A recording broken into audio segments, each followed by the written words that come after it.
Hello दोस्तों, आप सभी लोग कैसे हैं? आशा करते हैं आप सभी लोग ठीक ठाक होंगे और कड़ी मेहनत कर रहे होंगे अपने परीक्षा को लेकर।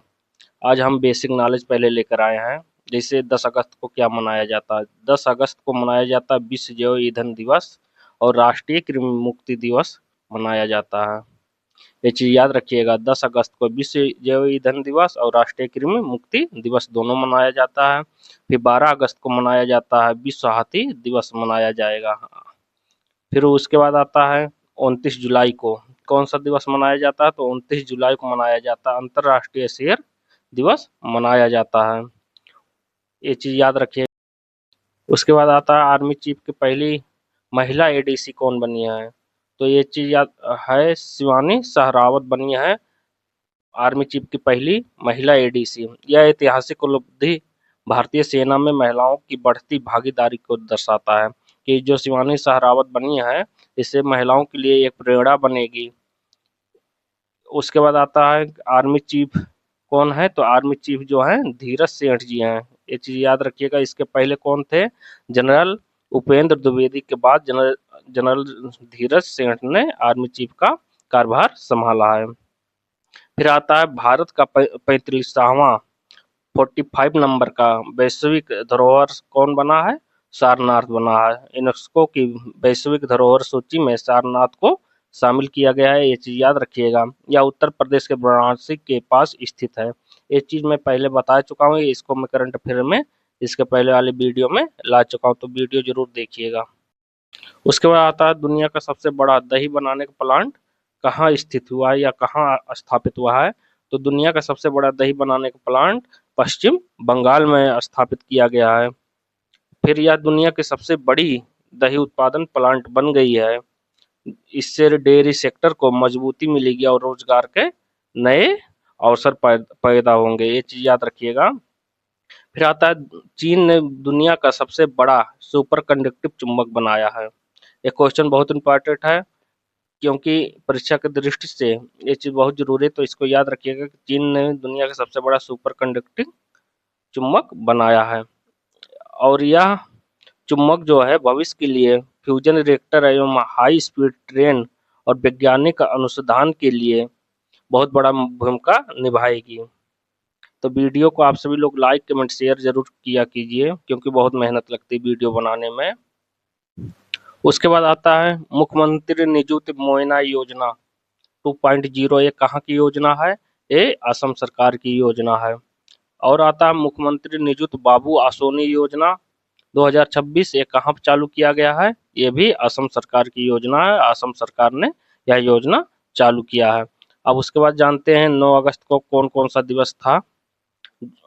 तो 9 अगस्त को नागासाकी दिवस मनाया गया और उसी दिन 9 ही अगस्त को विश्व आदिवासी दिवस भी मनाया गया है।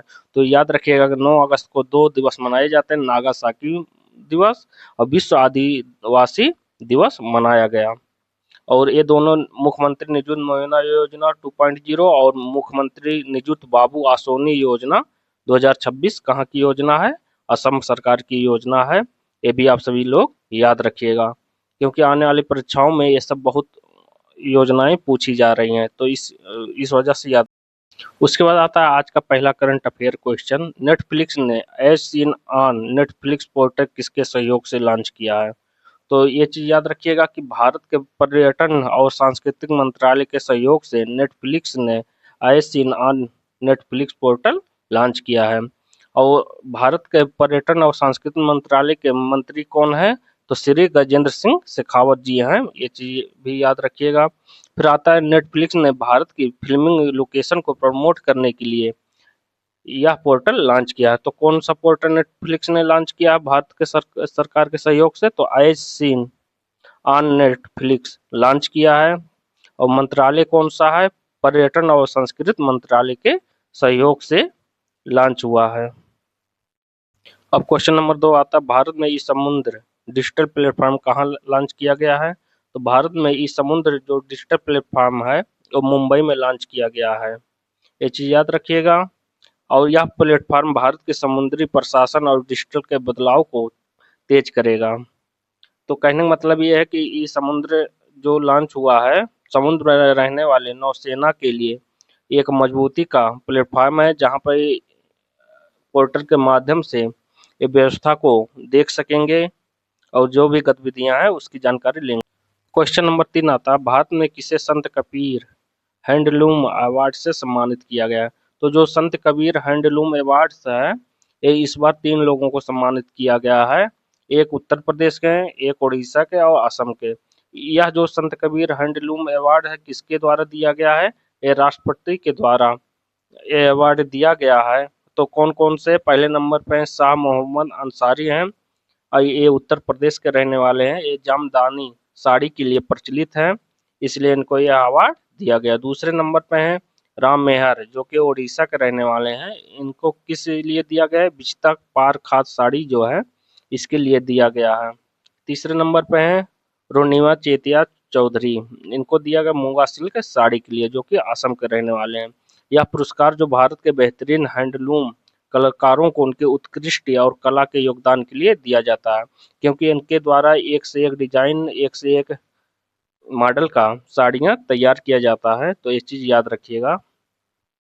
उसके बाद क्वेश्चन नंबर 4 आता है, किस पौधे से plant based meat protein myoglobin विकसित किया गया है?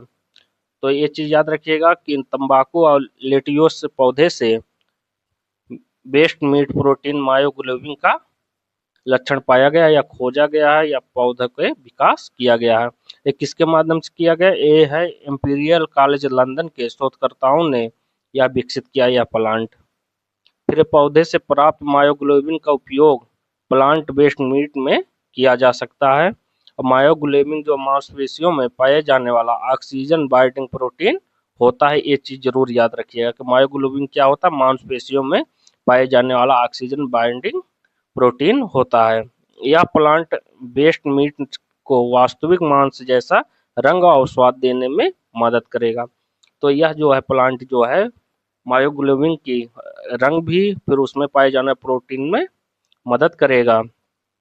यह खोज भविष्य में प्लांट बेस्ड मीट को अधिक पौष्टिक, स्वादिष्ट और वास्तविक मांस जैसा बनाने में सहयोग करेगा।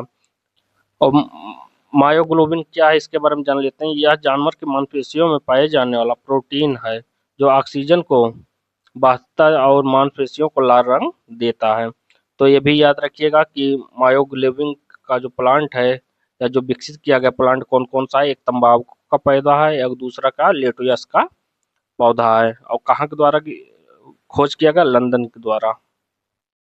उसके बाद क्वेश्चन आता है, भारत का तरलीकृत पेट्रोलियम गैस एलपीजी का सबसे बड़ा आपूर्तिकर्ता कौन सा देश बना? तो भारत के लिए जो तरलीकृत पेट्रोलियम गैस आता है, एलपीजी जो आता है, उसका सहयोग कौन सा देश दे रहा है? अमेरिका दे रहा है। अमेरिका भारत का तरलीकृत पेट्रोलियम गैस का सबसे बड़ा आपूर्तिकर्ता देश बन गया है। अमेरिका को भारत को एलपीजी निर्यात में लगातार वृद्धि हुई है, यानी कि अमेरिका से भारत को एलपीजी में लगातार निर्यात में वृद्धि हुई है। भारत की बढ़ती ऊर्जा आपूर्ति के विकल्पों में विविधता के कारण यह बदलाव संभव हुआ है। तो यह उपलब्धि भारत अमेरिका ऊर्जा सहयोग को और मजबूत करेगा, ये भी याद रखिएगा। फिर एलपीजी का जो प्रयोग होता है उसका भी जान लीजिए आप सब लोग। एलपीजी घरेलू खाना पकाने, औद्योगिक और परिवहन क्षेत्रों में भी इसका प्रयोग किया जाता है। तो भारत के तरलीकृत पेट्रोलियम गैस की आपूर्ति करने के लिए अमेरिका ने यह कदम उठाया, जो कि भारत के साथ समझौता किया है और भारत से निर्यात लगातार करेगा। और यह उपलब्धि भारत के लिए बहुत बड़ी उपलब्धि है, ये भी याद रखिएगा। उसके बाद आता है क्वेश्चन नंबर 6, किस राज्य को नीति आयोग के स्कूल शिक्षा सूचकांक में प्रथम स्थान हासिल हुआ है? तो यह पंजाब को हासिल हुआ है। 2024-25 के शिक्षा सूचकांक में पंजाब ने प्रथम स्थान हासिल किया है। पंजाब राज्य सरकार की शिक्षा सुधार नीतियों, शिक्षकों की उपलब्धता और डिजिटल लर्निंग पर विशेष ध्यान दिया है, इस वजह से इसको प्रथम स्थान मिला है। यह सूचकांक 28 राज्यों और 8 केंद्र शासित प्रदेशों के आधार पर तैयार किया गया। टोटल कितना? 35 राज्यों पर यह चीज तैयार किया गया है। फिर पंजाब ने सीखने का स्तर और पहुंच, सिक्योरिटी और इंफ्रास्ट्रक्चर जैसे मामलों पर बहुत ज़्यादा योगदान दिया है।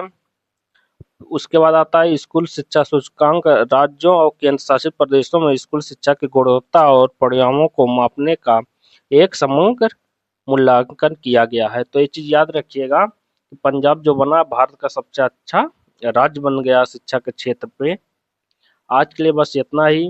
वीडियो को लाइक कमेंट शेयर कीजिएगा, क्योंकि आपके एक लाइक एक शेयर और सब्सक्राइब करने से हमें एक मोटिवेट मिलेगा, जिससे हम बहुत मेहनत करेंगे। वीडियो बनाने में 2-2.5 घंटे लगते हैं, तब जाके 10 मिनट 15 मिनट का हम वीडियो शॉर्टकट में लाते हैं, ताकि आपकी परीक्षा के लिए बहुत ही उपयोगी हो सके।